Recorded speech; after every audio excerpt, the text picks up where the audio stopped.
Terus dia bilang begini ke gue, Ini adalah orang-orang yang pemuja saya. Dia yang mentuhankan saya karena dia pengen dapat harta dan materi banyak yang ada di dunia. Makanya mereka ini sebenarnya adalah jiwanya mereka yang akan saya pakai dan saya jadikan mereka ini budak saya ketika nanti di neraka sana. Mereka akan menjadi bahan bakar neraka nanti. Oke Sobat Camat, balik lagi bareng gue Patrus. Sebelum kalian nonton video ini, gak ada salahnya kalian klik tombol like, subscribe, komen, dan share sebanyak-banyaknya ke teman-teman kalian. Buat yang baru bergabung, selamat menonton dan selamat menikmati. Sebelum kalian nonton video ini, alangkah baiknya kalian siapkan cemilan, handsfree, rebahan, dan doi. Maksudnya kopi. Oke, selamat menonton. Oke Sobat Camat, kali ini gue mau menceritakan tentang pengalaman gue yang berjudul dan bertema makan di restoran yang memakai jasa pesugihan. Kejadian ini gue belum lama juga sih ngalamin kejadian ini. Ya sekitar 2 tahun yang lalu gue mengalami hal ini, dan memang pengalaman ini cukup membuat gue untuk belajar suatu hal sih Apa aja halnya nanti lu bisa simak di cuplikan terakhirnya ya. Jadi ini bermula di malam minggu. Pada saat itu gue dan keluarga gue ceritanya gabut nih ceritanya gabut ya kan. Gabut akhirnya kayak kemana nih ya, bete banget gitu malam minggu segala macem. Yolah kita keluar, gue bilang gitu ke bokap gue. Pada akhirnya bokap gue bilang, yaudah yuk kemana ya enaknya. Terus nyokap gue bilang nih, mending kita makan bakso yuk, bakso yang di sana enak tuh ya kan. Oke deh, awalnya gue ngerasa kayak gue nggak tahu kenapa ketika gue harus makan ke sana dari manapun, gue tuh kayak merasa kayak kok males gitu loh, males, dan kayaknya nggak mood aja gue buat berangkat ke sana gitu loh. Nah, akhirnya kita semua satu keluarga berangkatlah ke sana. Pada saat berangkat ke sana, emang sih keadaan restorannya itu restoran bakso. Nah, restorannya ini bener-bener ramai banget bener-bener kayak itu nggak ada waktu jeda buat sepinya gitu loh. Kayak baru berapa menit yang berdiri selesai makan, habis selesai makan datang lagi satu meja penuh, dan semua tempat hampir nggak ada sisanya pada saat gue sama keluarga gue itu. Nah pada akhirnya gue pesen lah bakso segala macam ya kan. Cuman pada saat mau makan bakso gue teringat suatu hal gitu. Kita dimanapun, gak hanya di restoran bakso ataupun dimanapun, di rumah pun juga sama. Ketika kita mau makan kita harus berdoa yang khusyuk supaya kita dapat berkah dan nikmatnya dalam makanan itu Akhirnya gue di situ gue bener-bener berdoa. Nah di sini bener-bener aneh. Ketika gue bener-bener fokus berdoa, gue kan kalau berdoa nggak tiba-tiba cepet amin, nggak. Gue bener-bener khusyuk di situ doanya. Jadi gue hanya diem tertunduk. Gue bener-bener khusyuk nih dalam berdoa gitu lah. Gue bener-bener khusyuk dalam berdoa. Gue minta berkah di makanan itu, gue minta nikmat, dan gue minta perlindungan dari segala hal yang membahayakan diri gue secara lahir maupun batin. Itu kalau gue sih. Nah pada saat gue berdoa, gue ngeliat tuh kayak bukan sambil merem ya, khusyuk doa, gue sambil merem nih. Dan gue ngeliat kayak di ekor mata gue sebelah kan. Jadi gue masuk restoran bakso, dan di sini nih mejanya, dan di meja yang gue makan, dan di sini tuh tempat si abangnya itu sama anak buahnya ngelayanin pesanan makanan gitu loh. Nah pada saat gue duduk di sini, gue ngeliat nih mata ekor kanan gue kok kayak gue tuh seolah-olah doa tuh diliatin gitu loh. Kayak kok ngerasa aneh banget gitu loh Lu gimana sih ketika lu berdoa tapi diliatin gitu. Pada diliatin itu kalau nggak salah ada sekitar 3 apa 4 orang gitu. Jadi si yang duanya ini yang bagian nyiapin makanan, yang satu ini mungkin yang punyanya karena dia memang kelihatannya memang nyuruh-nyuruh aja gitu. Yang satu lagi yang buat ngantri minuman. Nah, pada saat gue berdoa khusyuk itu gue bener-bener diliatin banget gitu. Seolah-olah kayak ini orang ngapain sih gitu. Terus kayak seolah yang satu ngasih sinyal bahwa gue nih bahaya banget di situ gitu. Padahal gue kan niatnya emang mau makan aja, nggak lebih dari itu gitu. Terus pada akhirnya udah tuh mulai gue nggak hiraukan gitu loh. Akhirnya setelah itu gue bener-bener makan men. Pada saat makanan habis segala macem, dan ketika gue mau bayar, di sini bener-bener letak anehnya men. Karena gue selesai makan, gue mau nanya nih ke abangnya, maksudnya kayak berapa total semuanya. Pada saat gue mau nanya, yang layanin kan anak buahnya, bener-bener anak buahnya banget ya yang ngelayanin. Terus kayak anak buahnya tuh langsung nanya, mas ini mas yang ini udah makan gitu. Pada saat gue nengok nih, langsung dari belakang kan, mas-masnya nongol dari belakang gitu. Gue nengok ke belakang, gue bener-bener kaget men di situ men. Karena yang gue lihat adalah badan orang, tapi gue merinding banget deh sumpah cerita ini. Mukanya, wajahnya itu leher ke atas itu leher hewan men. Gue nggak ngerti itu hewan apa. Yang jelas kayak di sininya tuh tumbuh kayak bulu-bulu putih gitu loh, kayak bulu-bulu putih. Di sini ada kumisnya kayak mungkin semacam kayak macan gitu ya, muka macan gitu ya. Cuman di sini benar-benar mukanya tuh kayak nggak ada lorengnya, mungkin persis kayak singa lah, kayak singa barong mungkin seperti itu. Dan gue benar-benar kayak gue terdiam gitu loh pada saat dia datang, gue terdiam gitu. Gue benar-benar kayak anjir, ini gue nggak salah lihat, gue halu atau gue mimpi sih gitu. Terus pada saat masnya mau bayar nih, masnya sempat ngagetin gue, mas. Gue agak, oh iya mas, berapa mas semuanya? Akhirnya setelah dihitung segala macam, dibayar lah. Itu makanan keluarga, gue dan keluarga semua. Nah pada saat gue balik nih, gue masih kepikiran gitu loh kan. Gue aneh banget ya makan di situ, yang ibaratnya dari pertama gue mau berangkat ke situ aja gue udah males gitu loh. Terus kedua kali kayak gue nemuin kejadian aneh, ngelihat si yang punya restorannya itu kok mukanya tuh kayak berubah kayak muka singa gitu loh, badannya manusia mukanya hewan gitu loh. Mungkin ini gue lagi kecapean ataupun halu ataupun apa, gue nggak paham lah ya. Gue masih positive thinking men di situ men. Nah pada saat gue positive thinking, gue balik lah. Itu gue sampai rumah sekitar jam 9-an sih, karena gue di sana cukup lama juga. Setelah makan gak langsung balik, tapi kayak ngobrol-ngobrol dulu di sana. Nah, jam 11 seperti biasa gue nyampe rumah, ganti baju segala macem. Nah gue udah mulai ngantuk banget. Gue nggak tahu kenapa gue sejak sampai rumah tuh kayak badan gue nggak fit banget gitu loh. Badan gue nggak fit banget segala macem. Akhirnya gue ingat, gue belum sholat isya. Akhirnya gue sholat isya dulu baru gue tidur. Pada saat gue tidur, gue bermimpi nih. Nah di mimpi gue ini, gue masih bener-bener ingat banget gitu loh. Bahkan sampai gak bisa lupa kejadian ini, kayak bikin gue nyesek banget gitu loh. Di dalam mimpi gue tuh kayak tepat banget berdiri di suatu lereng gunung, yang mungkin gue gak tahu itu gunung apa ya. Gunung apa gue gak tahu.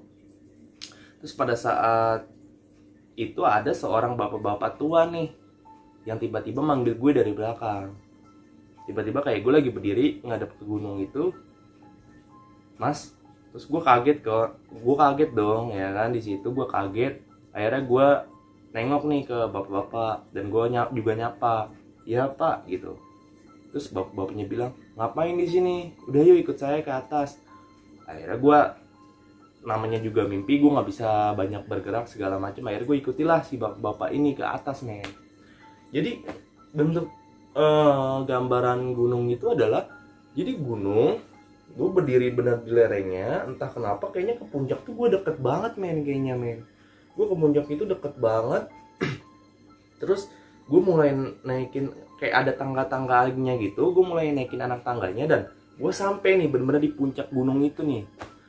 Gue sampai di puncak gunung itu, dan itu bentuk bangunannya tuh kayak semacam kuil-kuil Cina gitu loh men. Gue nggak tahu ya, mungkin kalau ada yang tahu tempat ini di komen aja di bawah, ini gunung apa, gue pun juga nggak tahu. Di atas sana kayak kuil-kuil Cina gitu loh, kuil-kuil Cina, tapi isinya tuh orang-orang Jawa men, orang-orang Jawa semua. Dan orang-orang Jawa semua tiba-tiba gue ngerasa kayak, kok ini tempat aneh banget ya. tempat aneh banget segala macem. Gua akhirnya dibawa lah sama si bapak tua tadi itu, bener-bener depan kayak bukan padepokan ya, apa namanya, istana mungkin ya, kayak istana gitu. Gue masuk nih, setelah masuk kok kayak gimana ya, posisinya tuh kayak lampu istana itu terang tapi nggak ada lampu men, nggak ada lampu, nggak ada apa-apa, bener-bener sepi banget, bener-bener sepi banget. Akhirnya nggak lama gue keluar dari sana. Nah pas pada saat gue keluar dari kuil sana, si bapak yang tadi itu, kakek-kakek tua tadi itu udah nungguin gue ternyata di depan. Terus gue tiba-tiba kayak pas nyamperin dia, seolah-olah tuh kayak gue diajak melayang gitu. Gue melayang nih, set, karena tepat banget di samping istana, dekat istananya itu ada sebuah pohon besar, pohon keramat yang memang orang situ juga ngebawa ataupun menganggap pohon itu membawa rezeki men. Jadi gue di apa nih, di kayak ditepak dari jauh gitu, nggak jauh sih, jaraknya antara 3 meteran lah gue sama dia. Dia tiba-tiba kayak gitu, gue melayang nih, terbang kayak gue melayang banget.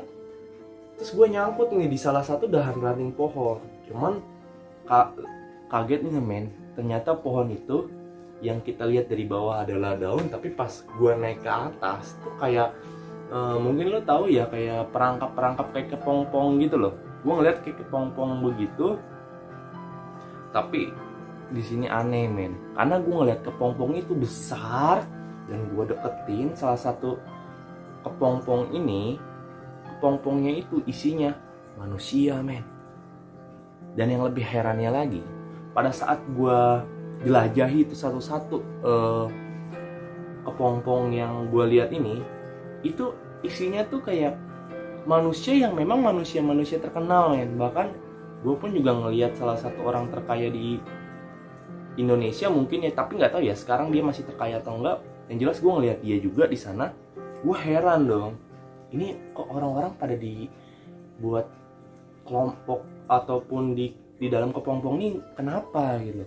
Yang gak lama, jadi gue pas di atas pohon tuh kayak bener-bener pohon itu kayak ngebentuk sebuah bener-bener hal yang bisa dijalanin deh. Kita bisa jalan di dahan pohonnya sana. Gue ngelihat satu-satu, dan terakhir yang gue heran, ada di salah satu kepompong yang dimana isinya adalah pemilik restoran bakso yang tadi gue makan men. Gue kayak ngerasa, anjir ini apa ya. gue beribu kali bertanya di dalam diri gue, ini kok kayak hal yang aneh banget gitu loh. Ketika gue ngalamin kesini, gue ngeliat kepompong isinya tuh orang-orang, bahkan orang-orang kaya, orang-orang terkenal, orang-orang yang memang notabene bukan orang-orang yang menengah ke bawah ya. Gue ngeliat nih salah satu ini, dia tuh posisinya kayak terperangkap begini ya, terperangkap begini, dililit kayak kepompongnya itu semacam kayak transparan gitu loh. Kulit kepompongnya itu kayak transparan, jadi gue bisa ngeliat dalam isinya. Dia lagi duduk begini ngerenung, mukanya sedih. Gue nggak tahu itu kenapa. Dan tiba-tiba men, muncul sosok besar dari atas pohon, bener-bener berhadap-hadapan dengan gue berhadap-hadapan. Ya Allah, itu sosok serem banget men. Mungkin kalau bisa gue bilang, sosok itu bukan jin, bukan setan, bukan siluman, tapi sosok itu adalah iblis. Karena turun bener-bener merah api gitu loh. Wujudnya tuh merah api, turun bertanduk kayak kambing gitu, tanduk kambing. Mukanya merahnya itu bukan merah kulit biasa, tapi kayak merah api gitu loh. Merah api. Terus dia bilang gini ke gue, kamu mau ngapain di sini? terus gue juga bilang dong, saya nggak tahu, saya hanya dibawa ke sini oleh bapak yang tadi gitu loh. Dan ternyata dia langsung to the point men ke gue. Dia bilang, saya adalah raja di sini, saya dari bangsa iblis. Dia bilang seperti itu. Terus gue nanya lagi nih ke dia, terus orang-orang yang di dalam kepompong ini itu apa, dan mereka ngapain ada di sana gitu. Dan gue bener-bener kaget di sini men, karena di sini tuh dia langsung to the point ke gue. Terus dia bilang begini ke gue. Ini adalah orang-orang yang pemuja saya. Dia yang mentuhankan saya karena dia pengen dapat harta dan materi banyak yang ada di dunia. Makanya mereka ini sebenarnya adalah jiwanya mereka yang akan saya pakai dan saya jadikan mereka ini budak saya ketika nanti di neraka sana. Mereka akan menjadi bahan bakar neraka nanti. Seketika gue terkejut men, asli gue pengalaman itu. Seketika gue nggak bisa ngomong apa-apa segala macam. Gue hanya bener-bener diem, ketakutannya bukan apa, karena memang dia bilang udah bawa-bawa neraka nih. Gue udah mulai takut gitu loh kan. Gue teringat semua dosa-dosa gue, kesalahan gue yang udah gue pernah lakukan gitu loh. Terus sampai gue bener-bener terdiam. Dan dia sempat ngasih pesan ke gue nih, si sosoknya ini. Dia sempat ngasih pesan ke gue. Dia bilang begini. Inilah contoh-contoh orang yang nanti bakalan jadi bahan bakar di neraka. Bapak-bapak itu adalah salah satu sosok utusan Tuhan kamu yang memberitahu tentang kebenaran. Inilah yang sebenarnya terjadi. Banyak manusia, banyak pengusaha, banyak orang-orang yang pengen kaya dengan cara instan. Dia lari ke sini dan dia menyembah saya. Ketika dia menyembah saya, maka saya akan beri kekayaan dan untuk hukuman dia atau tebusan dia di dunia. Yang pertama saya ambil jiwanya. Ketika saya ambil jiwanya, maka tertutuplah semua mata hatinya. Dia tidak ingat dosa, tidak ingat tentang hati nurani yang dia lihat, dan yang dia tuju adalah suatu kekayaan duniawi. Lalu ketika di akhirat nanti, mereka lah yang menjadi teman saya untuk di neraka sana. Gue tuh sampai kayak astagfirullahaladzim. Jadi kayak gue kaget gitu loh, Bek. Gue kaget gitu. Gue nggak bisa ngapa-ngapain di sana, dan tiba-tiba dia bilang gini ke gue. Sekarang sudah waktunya kamu bukan di sini lagi. Kamu harusnya bersyukur dikasih suatu kebenaran oleh Tuhan kamu. Sekarang kamu turun. Lalu tiba-tiba gue langsung turun men di situ men. Gue langsung turun di sana. Gue ketemu nih sama si kakek-kakek tadi. Tiba-tiba kakek-kakek itu berubah wujud men. Gue nggak tahu ya itu siapa dan itu apa. Gue nggak tahu. Kakek-kakek yang tadi nganterin gue ini berubah wujud jadi kayak sosok berjubah putih. Mukanya itu udah mulai nggak kelihatan karena sinar putih. Dan tiba-tiba dia menghilang. Terus naik ke atas. Dan seketika gue terbangun men. Terbangun dengan keadaan badan gue basah sekujur tubuh. Dan gue itu kalau nggak salah bangun itu sekitar jam setengah 4 pagi gue bangun di situ men.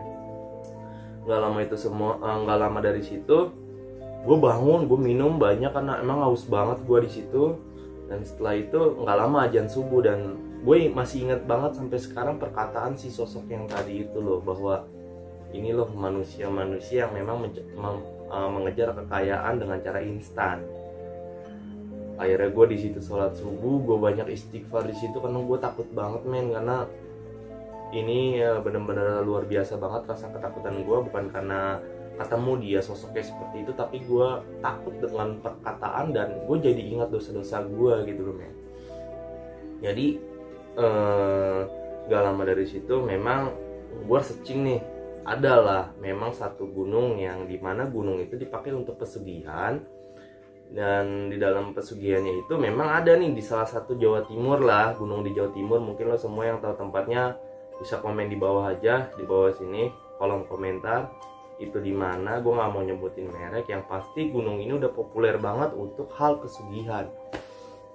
Nah pada saat gue bangun segala macam, akhirnya gue udah mulai tenang ketika gue habis sholat subuh, dan gue mulai mencari tahu. Nah akhirnya gue ketemu nih gunung yang dimaksud di mimpi gue gitu. Jadi kesimpulannya adalah pengalaman yang gue rasakan, yang pertama itu yang bisa kalian ambil hikmahnya, jangan terlalu mengejar duniawi. Kita memang hidup butuh dunia, butuh uang, dan butuh materi juga. Tapi bukan berarti kita harus mentuhankan mereka semua.